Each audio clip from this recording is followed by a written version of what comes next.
Hey there, everybody. So today, I'm going to talk a about when I did that game jam. So you might remember about 2 months ago, I participated in a game jam for blind gamers, and I'll go over why that is kind of a problematic grouping, I guess, for making video games. Later, because this entire game jam was quite frankly a shit show. And I know they're gonna say like, "Oh, well, you were the disruptive one," but like, I had witnesses who watched it unfold, and it was pretty insane what happened. So I want to just talk about it. I was originally going to talk about it when it happened, but I didn't have a secondary channel at the time, and I didn't really think, oh, I should get a second channel for this. Instead, I just kind of like put it off, but I want to talk about it now, and I should have really talked about it back then where it was fresh on my mind, but yeah.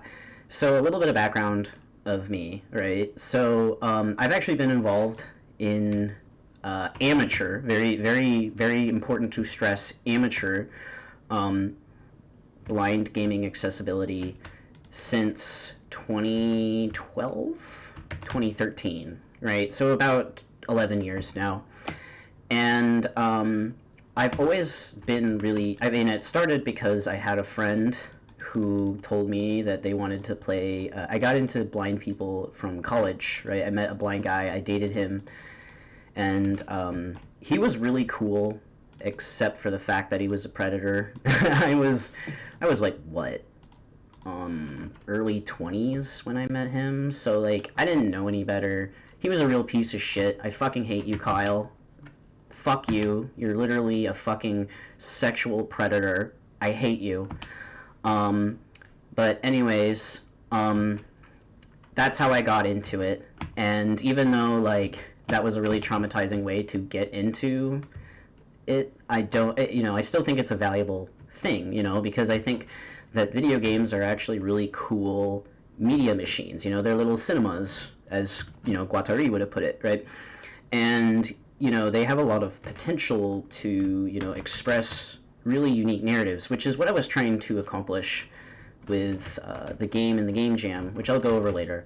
But basically, I made a really popular, accessible game. It wasn't very good, mind you. It was a single-person project. It was literally just me, and it was my first major game development project. I had made, like, 1 or 2 games before, but they were jokes. And this was like my first attempt making a serious project. And I was so bad at programming that I didn't even know what a multi-dimensional array was. So the Pokemon party was represented by,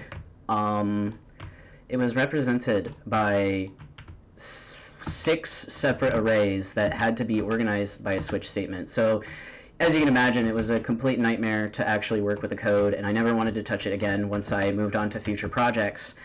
And my future projects were kind of just like failed attempts to try to figure out how to combine like my vision of what a game can be with, what do you call it?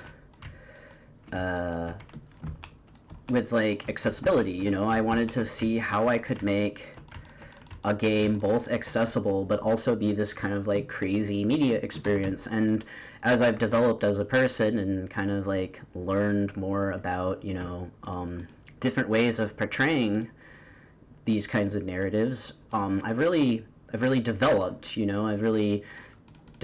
that potential into new ways, and it's exciting, it's cool, right? But I don't do a lot of game dev because I absolutely try, but it's very hard. It takes a lot of time. Sometimes you'll take a whole day just to solve one problem, which is not abnormal in the slightest. And it's tough, right? And in fact, I wish people had more respect for indie game developers because, it's hard. It's really hard to make a game that actually works, right? Especially a game with a solid UI, which is something I try to do every time. I've gotten very good at making UIs, And so yeah, and my UIs, I always try to attempt to make my UIs accessible. Sometimes my design, most times my failure in accessibility is more so just communicating how to enable the accessibility mode. But once I got past that and realized what people's expectations were, because I did this 10 years ago, things have changed, because of developments in the industry, and I don't play that many video games anymore. You want to know why? Because they're not accessible for me. I can't play them because they literally give me migraines. They make me fucking sick, so I can't play these games. So I don't know what they're doing now anyway, so whatever. I guess that's just telling me that I'm just an incompetent disabled asshole who really shouldn't be part of the disabled discourse. But that's kind of the problem with gaming accessibility. It's a surprisingly ableist sphere, and it's dominated by people who are not even disabled, which sounds really strange. I could be wrong about this. The person who I'm talking about, who I'm not going to name, but if you are watching this, fuck you. We're not friends. We're never going to be friends. We're never going to be allies. We do not agree. You don't comprehend this because you, quite frankly, have a very condescending opinion of disabled people. I don't know how to explain this any other way, but you really just... I've never met somebody who is so absolutely condescending of disabled people, and I know some people will tolerate it. Okay, that's a lie. I have met people who are more condescending, but out of people who claim to be allies, right? It really feels like I'm being talked down to by this fucker, and not to mention that you have been extremely rude and directly sabotaged my career on multiple occasions. And have interfered with my ability to even access the professional gaming accessibility space, which has only convinced me that it's kind of an inner circle of petite bourgeois. So I really don't want to be your friend. And because I am an independent person, I don't need you to help me with anything. And quite frankly, you've already demonstrated that you don't understand anything about schizophrenia or migraines. So you can sit the fuck down. We all know you don't know anything about schizophrenia because you were tricked by a fake schizo for 10 years who you promoted in the industry as to literally name awards after this person, even though not only was their schizophrenia the fakest shit that anyone has ever seen, and I'm telling you that I confirmed this with multiple schizophrenics based on their clinical experiences and my own. But you even believed somebody LARPing, the same person LARPing as their therapist in a Discord server, and didn't even consider thinking, hey, isn't this a huge violation of the patient's privacy? This kind of sounds sus. What the fuck, dude? Fuck off. Not to mention that you kind of come off like an ideas guy. You don't what is your actual technical expertise? Because it sounds like you're a web developer who stopped designing web pages 10 years ago and now just goes around and tells people, oh, you should make things accessible in a corporate setting, and then you wonder why people don't want to do it. Well, there's why. You're that fucking annoying guy that doesn't contribute anything other than ideas. So yeah, with and I will give this particular person credit. They are correct about certain things. They have said things in the past that are not incorrect about accessibility, but I would rather be hearing those things from people who are disabled and don't erase oh yeah, that's the other thing. This person has contributed directly to the erasure of blind people's history of their gaming accessibility. So yeah, just to put into perspective just how much of a shit show gaming accessibility is, they care more about these corporate interests than actually telling the truth about the history of gaming accessibility and directly minimizing the contributions of disabled people who are not within corporate circles, which is disgusting. Okay, so just to explain just how much of a shit show gaming accessibility is to start with, and this isn't even the worst, right? So, with that out of the way, I have a lot of strong feelings, obviously, in about this particular industry. Oh, and not to mention that the most popular gaming accessibility project was a massive marketing stunt by Naughty Dog. Last of Us 2. Now, I'm not going to deny that Last of Us 2 has good accessibility. That would be ridiculous. But it would also be ridiculous to not claim that it was a massive marketing stunt that did not even recognize the hard work of Brandon Cole, who was a major contributor, who literally died last year, and the blind people didn't even know who his name was, even though he was the main reason why they were even able to play the fucking game in the first place. Not to mention that it's literally a Zionist propaganda piece, but I've said too much already. Anyways, to go back to the game jam. So this game jam... Oh, is it already sunset? Shit. Fuck. I'm playing hardcore too. I think I'm just gonna make a hole.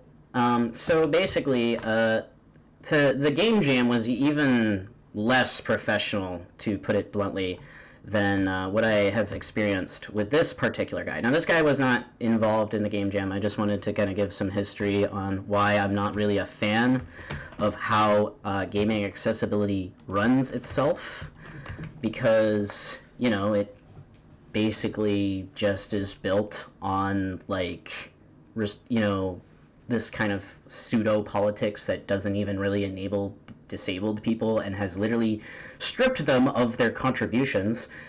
And a good example of the optics problems that exist would be this particular game jam. Now, this game jam was called Games for Blind Gamers or something like that, number 4, right?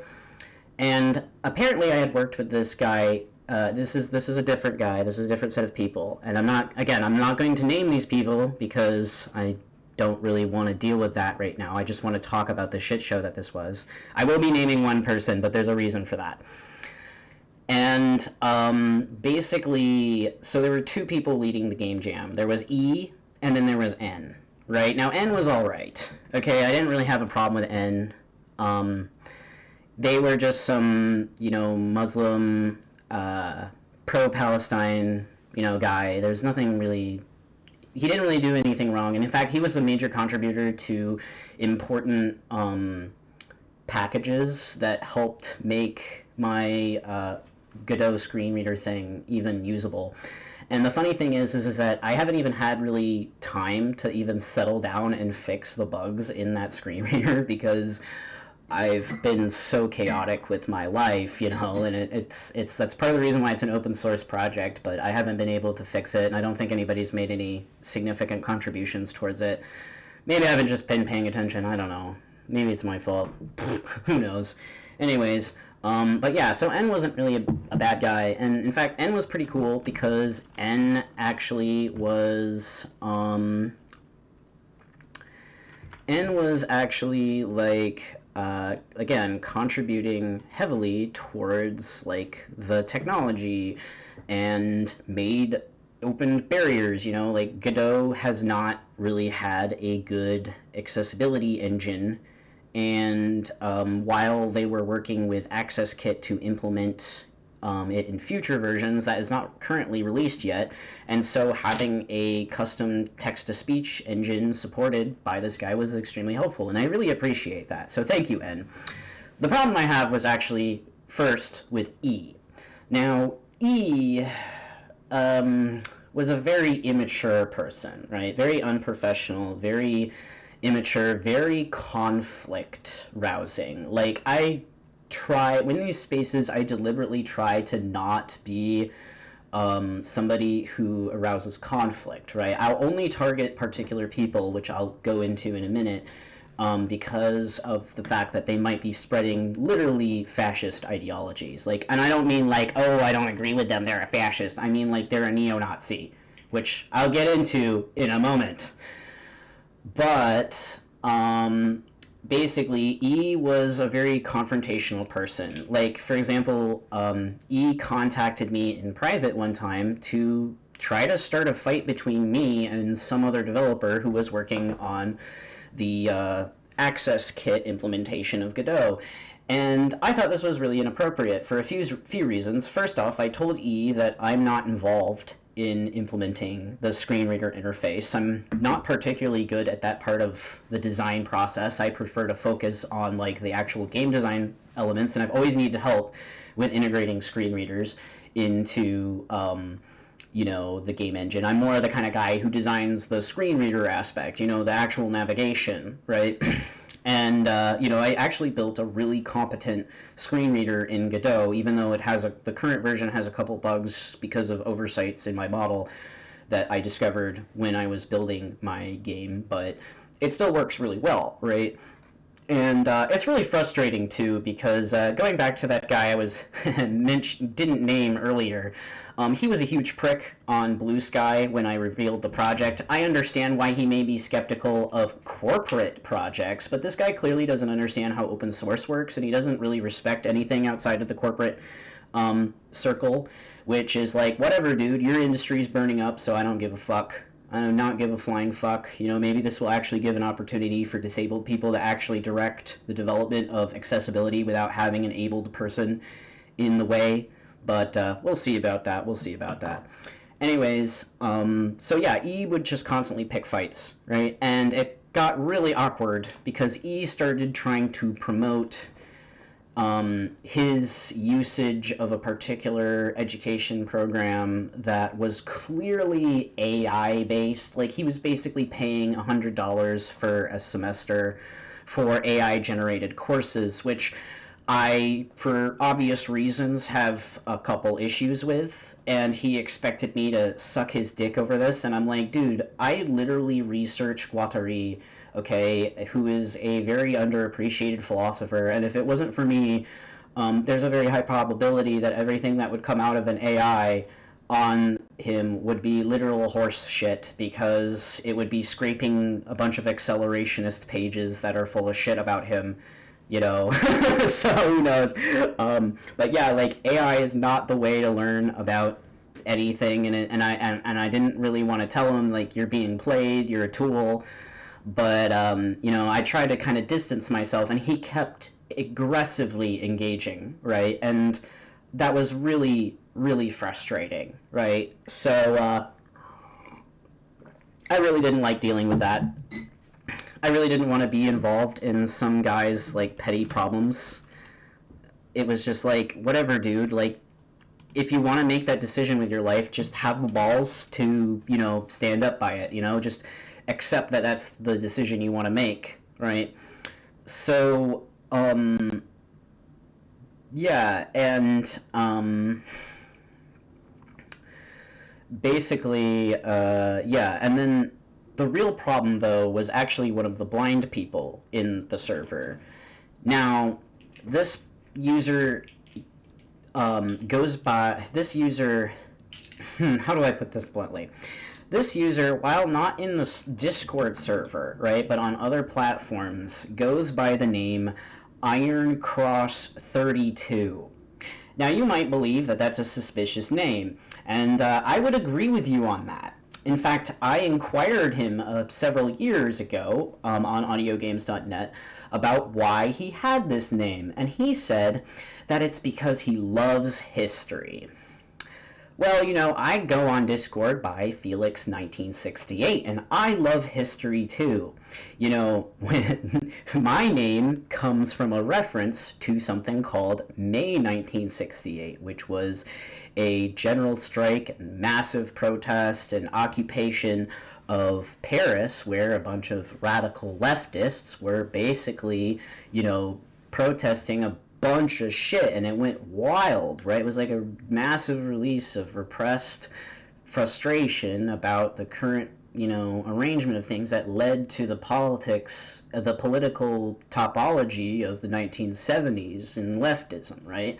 So I'm very curious about what Iron Cross 32 means, I'm very interested in knowing what Iron Cross 32 implies, especially since this guy literally would spend his whole time bitching about DEI, which is like, first off, you're in a fucking game jam server for people who want to make games for blind people. Do you really think that, like, people who are not familiar with your dumb drama really want to listen to you bitch about DEI?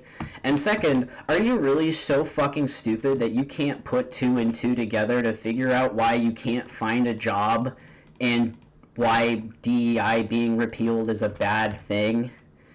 You're blind. You're a fucking idiot. I honestly, like, I don't get these people who seem to think that, like, just because you're disabled, you can do whatever you want. And quite frankly, I was not happy with the fact that I apparently had to work with a neo-Nazi. Yeah, and to be quite frank, because of this experience, I never want to work with that particular group of people again, and I have my own connections with different blind people that I think would be a lot more... Oh shit, that's a pillager outpost. This is a scary-ass... But yeah, I have my own communities that I would like to actually try to encourage to essentially replace the assholes that were dominating from audiogames.net, who are a bunch of racist pieces of shit. But not all of them, but many of them. They have a very gamer culture, to put it kindly. And yeah, so I tolerated this, and I built my game, and this was during a time that was very, very eventful in my life, where I was working on getting away from a situation where it was like I basically had one shot in getting away from my previous living situation, and I had to use my tax return to get away, and I managed to successfully do that. So even though I lost my car in the process, which was a real bummer. But yeah, so, you know, I was dealing with all of that while developing this game, and I was not super satisfied with the progress I was able to make on my game, but I was satisfied with kind of like the image I was able to construct with it. I really wished I had, one, more time to test certain mini games, which I still haven't been able to get around to fixing because, again, I'm kind of busy dealing with the fact that we're living in a fascist regime. You know, hopefully, our friend who loves colorblind accessibility can possibly sympathize with this situation instead of worrying about his job prospects, you know, and understand that maybe disabled trans people are not too concerned about developing software in these particular political conditions. But also, you know, it's been very busy, you know, trying to find a job, moving, dealing with, you know, the emotions of just life in general. You know, April is a very hard time of year for me for a lot of reasons that I'm not really ready to go public about on my channel yet. But yeah, so basically, well, I think I have actually been public about it in one of my videos, but I don't want to talk about it right now. So anyways, yeah, so the jam closes, right? And the first thing that happens is that because they don't indicate what kind of exports are required, right? My game immediately, along with about half of the other games, are being played half as much as other games. Why? Because we didn't have a web release. Yeah. Now you can imagine that I was a little pissed off about this, right? You know, because I wasn't expecting to win, right? I didn't really care about winning or losing. I really just wanted to have an excuse to promote my newest project. But no, it really pissed me off that half the people were playing, and that's a big problem if you're trying to make games for blind people, because you need testers. So if half the people aren't playing your game, that puts you at a huge disadvantage, right? And because of some unfortunate circumstances surrounding my move and, you know, being stranded in New York for several days, I wasn't able to address certain design flaws that were discovered by other testers that my tester didn't find out because he had just become conditioned to learn how to play the game, and as opposed to actually playing it accessibly, which is actually a really funny challenge with designing accessible games. You know, your tester may just get too good at it. So, yeah, and, you know, I haven't had the time to address those issues yet. Maybe sometime, I don't know. I might even just, you know, hold off on the project for a couple months while things figure themselves out, because like everything's flowing around and falling in chaos right now. But anyways, yeah, so the we have that problem, right? And the other problem is that people were making games that I think were kind of problematic, in my opinion. Like, I'm not mad at these people. I want to make this very clear. They wanted to frame me like I was saying that these people were horrible people for doing this. No, like, no. The problem is that they were making a lot of games that were stereotypical of blind people. So, like, you'd have games that were based on echolocation or being blind or whatever. And I'm just going to say this as a disabled person. Like, not every game I want to play that, is nice to my eyes should be about fucking migraines or having schizophrenia. Like, I don't want to play a game that is just about what an able-bodied person sees me as. That's kind of annoying, and it's not like, and I'm not going to talk for blind people, maybe they're just happy to play a game. But like, personally, if I were in that situation, I'd be a little annoyed that pretty much every single game is just, oh, this is like what I think blind people would like. It's, and I think this is part of the problem with presenting a game jam as, a game jam for blind people, because instead of focusing on accessibility, people focus on the image of what a blind person is. And that's always going to be a stereotype, because most of these people, this is the first time they've ever even interacted with a blind person, So, yeah. And I think that's kind of problematic. Our game design for accessibility shouldn't be based around stereotypes, right? And so I kind of started to grow concerned about, like, just, like, the game jam in general. And I was really frustrated at this point, because not only have I had significant tension with Iron Cross 32, because he's a fucking Nazi, and they just tolerated this Nazi. Can I just say that it was really funny that apparently Iron Cross had such poor vision that he didn't notice that N had a pro-Palestine profile picture. I think that if he could see that, he would have lost his fucking mind. But apparently he couldn't, so oh well. Anyways, yeah, so I was already pretty tense at this point, and I finally just asked these people. I was just like, after like seeing the results and, seeing how things flowed, and, basically having a bunch of people be like, why didn't you make a game that, like, literally stereotypes blind people? Well, first off, my game was supposed to be a simulation, well, not even a simulation, but a representation of schizophrenia and mental illness, and, is based on, like, the historical narratives of RA mentioned in Psychoanalysis and Transversality. So, like, an actual case study that it's based on. And, like, a big part of the game that I want to pursue in the future with that game is, like, a narrative about, like, instead of having a mental hospital be, like, a horror setting, have it, like, be actually represented by, like, how it was, and kind of use it as an opportunity to educate people about the fact that a place like Laborde actually existed in the 1960s, 1950s and 1960s. So, yeah. And I don't even know what I'm doing right now in this game. I'm just fucking around. But, yeah, so, like, I kind of was pissed off that this was kind of like the perspective that was being taught to these new people, and I think that's appropriate. I think it's appropriate to be like, hey, maybe you should be thinking, what kind of games have we not thought of that blind people can make? So I asked the question, is this a game jam for audio games, or is this an accessible game jam, right? Because these are two very different things, right? A audio game is a game that is designed to be audio-based, obviously, right? So, like, it's a game where audio is a major driving factor. Now, these are popular games with blind people, but they may not necessarily actually be blind accessible for a few reasons. One, some blind people actually have severe hearing loss, right? So, designing a game where hearing is required for a large part of it can be somewhat problematic for people who are deaf-blind, right? And I'm very interested in improving deaf-blind gaming accessibility, but I don't really know everything about how to do it, so, who knows if I'll even go down that route.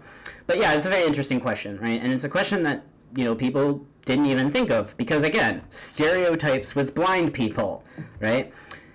And the second thing that is different about audio games is that audio games usually don't have very sophisticated graphics. And something I discovered when I was building Braillemon is that people wanted graphics, right? I made those assumptions when I first started because I was an idiot who didn't know anything, and the blind guys that I knew in real life couldn't see anything. So I didn't even think, oh yeah, there's people with glaucoma who want to see the graphics, right? They want to see what's going on, and that's completely fair, right? And yeah, so like, I'm gonna just go on the boat because it's safer to do at night. And yeah, so like, in comparison, an accessible game, right, would be designed to not just be like, it could be any game, right? It's a lot less limited in its design than an audio game, because an audio game is about, again, using audio as an interface choice, right? While an accessible game can really be anything, right? It's just that it's something that blind people across a wide variety of vision loss can play. So I would think that this was a legitimate question to ask. And yeah, I basically got called names and called an idiot, and people acted like I was crazy for even asking the question. Like, oh shit, what's killing me? Something's killing me. What is it? Probably some drowned or something. Yeah, but like basically people acted like I was crazy for even asking for the distinction, and to me, I think that's really problematic, right? Because you're introducing these people to the world of blind gaming. You should at least do it in a responsible way. Like, it's not 2012 anymore, right? Things have developed in accessibility to the point where, we could talk about these things. And yeah, it's just like, I don't understand why they thought that was okay. So anyways, my goal is that in the future I will be able to produce my own game accessibility game jam when things settle down. And I want to focus not on audiogames.net because they can get fucked. I fucking hate them. They're horrible people. They are more interested in being right and being miserable than they are about like actually like communicating with other people about their needs. Even though like can I just say that it's really frustrating too, because they were played by corporate forces. Like, hell, EA didn't even hire consultants initially. They literally just went on to audiogames.net to look for free labor. Like, look it up on audiogames.net. You can literally look in 2016, 2017, there are forum threads of EA employees literally asking for free consultation. It's like, wow, fuck you. The rest of the software industry literally had to hire people 20 years ago to do this, and you're asking for that labor for free, and people are going to still celebrate these assholes because they made a game that you push 2 buttons more accessible for blind people. Like, wow, go fuck yourself, But yeah, and quite frankly, I'm not really keen about. I'm really just frustrated that the community that is currently driving blind accessibility, one, allows a neo-Nazi to run around. I don't give a shit if he's blind. He's a fucking neo-Nazi. Like, it's like those Nazi furs. Like, do you really think it makes it any different just because they're like a fucking disabled person? Like, no, they're still a neo-Nazi. Like, are you fucking stupid? Like, what's wrong with you? Right? And, two, I think that the orientation should really be focused on, like, accessibility, and, like, what possibilities are possible with blind accessibility as opposed to, like, as opposed to, like, reinforcing stereotypes about how we see blind people. And, at the end of the day, I was really dissatisfied with this game jam, and I hope that I'm able to stir a movement that actually engages a much better community because it was really upsetting and insulting to be treated this way, and to basically have people treat me like shit, even though I felt like I was pretty professional up until the very end, where I was getting very frustrated with how things were being handled. And yeah, so that's all I have to say about that, but I had to get that off my chest because, man, I hate the gaming accessibility scene. I don't hate gaming accessibility. I think it's really important. I think it's really valuable. But I really hate the people who are running it. I really hate how they allow a neo-Nazi to run around and direct how things run. I really hate how people who have contributed towards corporate examples of accessibility were literally used for marketing, and when that person died, people literally outside of the accessibility sphere didn't know, because like they didn't talk about him doing the work, they talked about Naughty Dog doing the work. This is like the face of what it's like to be, and that's why it's an insult to be told by an able-bodied person in this industry who has consistently cut me off, who has told me while I was facing homelessness to go and make connections. Like, are you fucking kidding me? You better believe I made connections. I just didn't make connections within your shitty inner circle, because I think you're all a bunch of posers. Just because I haven't had the resources to do everything literally myself doesn't mean it's not possible, and it doesn't mean that I'm not assembling my own my own army of disabled developers to try to change how the scene works, because fuck you all. Seriously. Anyways, that's all I gotta say about that.